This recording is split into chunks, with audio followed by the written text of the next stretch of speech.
Assembly session के दौरान कायदे मुखन्ना अकबरुद्दीन अवैसी ने रियासती हुकूमत पर इल्ज़ाम आयद किया कि वो वादे और दावे करते नहीं थकती, लेकिन उन पर अमलावरी से कासिर है।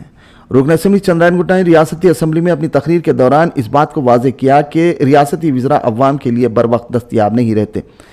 रियासती वज़ीर IT इंडस्ट्री के तारक रामाराव बौखलाहट का शिकार हो गए और जवाब में कहा कि वो सब्जेक्ट पर बात करें। कायदे मुखन्ना ने बरजस्ता अंदाज में गवर्नर के खुतबे के मुतालिक सवाल किया और कहा कि कैबिनेट उसे अप्रूव करती है, बाद में गवर्नर के पास भेजा जाता है। उन्होंने सवालिया अंदाज में पूछा कि क्या एड्रेस को कैबिनेट ने अप्रूव किया है या नहीं। अगर किया है तो अच्छी बात है, तो क्या ये जिक्र तस्करा नहीं होता कि तेलंगाना के साथ कितनी नाइंसाफ़ी हो रही है?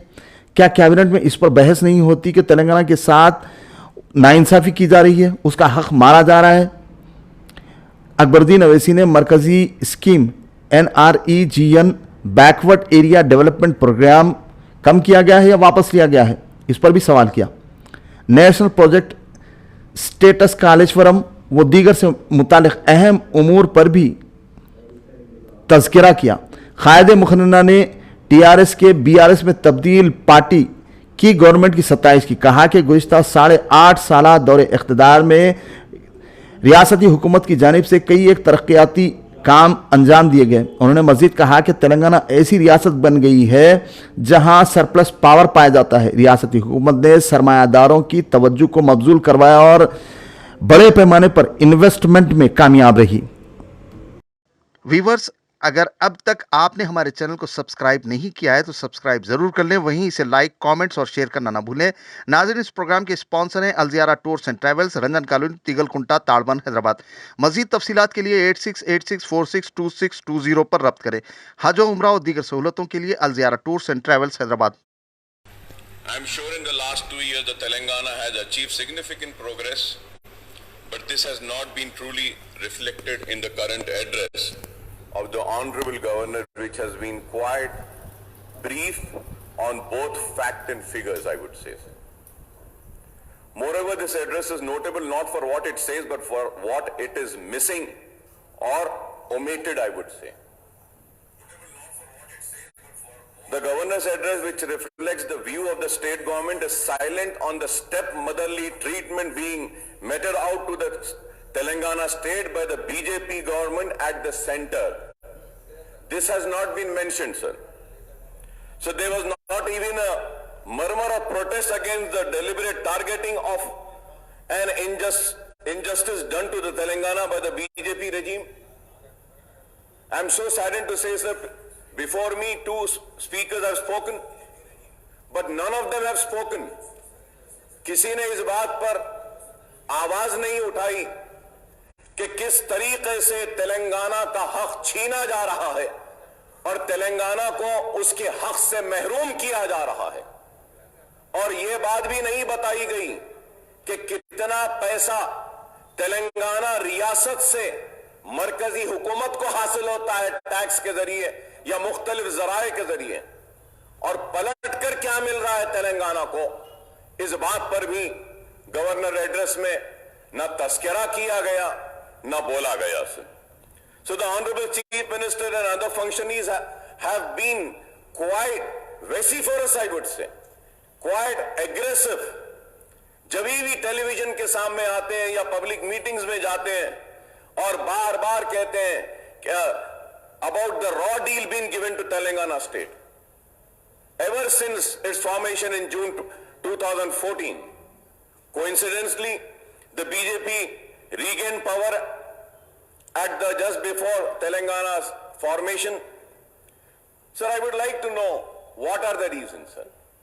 Sir, the omissions of any reference to the state plight at the hands of the central government raise questions.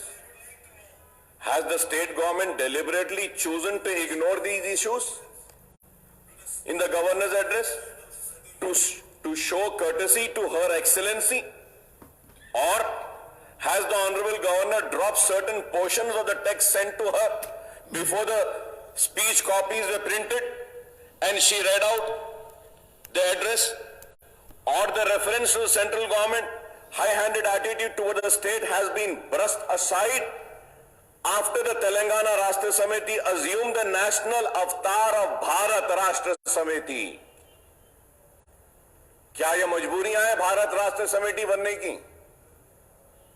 आमदन इसको भुला दिया गया या छोड़ दिया गया, या फिर कैबिनेट अमूमन तो ये होता है sir.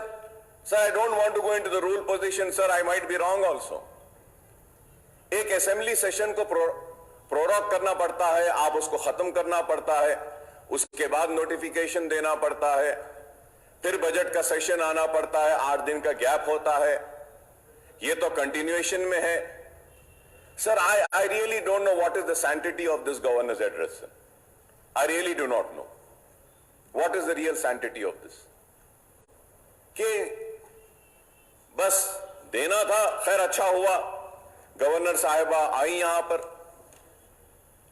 Sir, the governor's address finalized and approved by the state cabinet is a document which lists out the performance of the state government in the outgoing year and the policies and programs to be taken up in the ensuing year.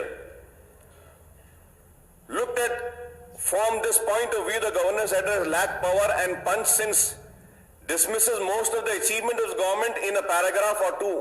You can feel the difference if you compare the text of the governor's address in 21 and now. Sir. तो क्या cabinet में भी इस बात का जिक्र तस्करा नहीं होता कि तेलंगाना के साथ कितनी नाइंसाफी हो रही है? क्या कैबिनेट में भी इस बात पर बहस नहीं होती कि तेलंगाना को उसका हक नहीं दिया जा रहा है? क्या कैबिनेट में भी इस बात पर बहस नहीं होती कि तेलंगाना का जो पैसा है वो तेलंगाना को नहीं मिल रहा है?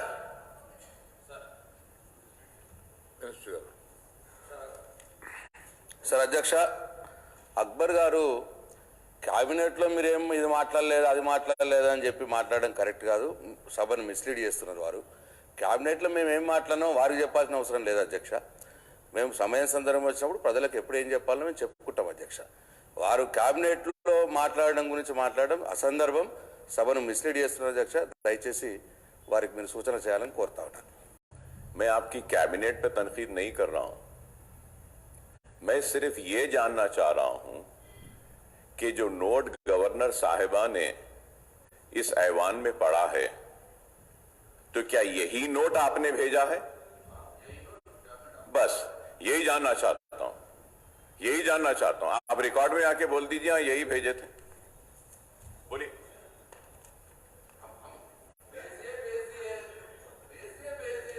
ठीक है सर. मैं कहा है तेलंगाना को जो मदद की जानी चाहिए वो मदद भी नहीं हो रही है.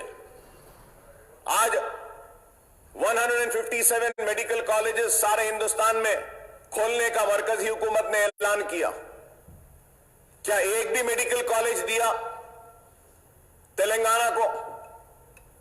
नर्सिंग कॉलेजेस खोलने का वादा किया पूरे हिंदुस्तान में. क्या तेलंगाना में एक भी नर्सिंग कॉलेज दिया? तो मैं ये कहना चाहता हूं कि गवर्नर साहिबा के एड्रेस में तेलंगाना की नाइंसाफी और मरकजी हुकूमत की स्टेप मदरली ट्रीटमेंट का जिक्र क्यों नहीं किया गया? क्या लेजिस्लेटिव अफेयर्स मिनिस्टर इसका जवाब देंगे कि क्यों नहीं किया गया? ये मेरा शिकवा है, ये मेरी शिकायत है. और ये शिकायत इसलिए है कि मैं तेलंगाना से हूं और तेलंगाना के साथ जो नाइंसाफी की जा रही है मरकजी हुकूमत की जानिब से, मुझे देखकर तकलीफ होती है.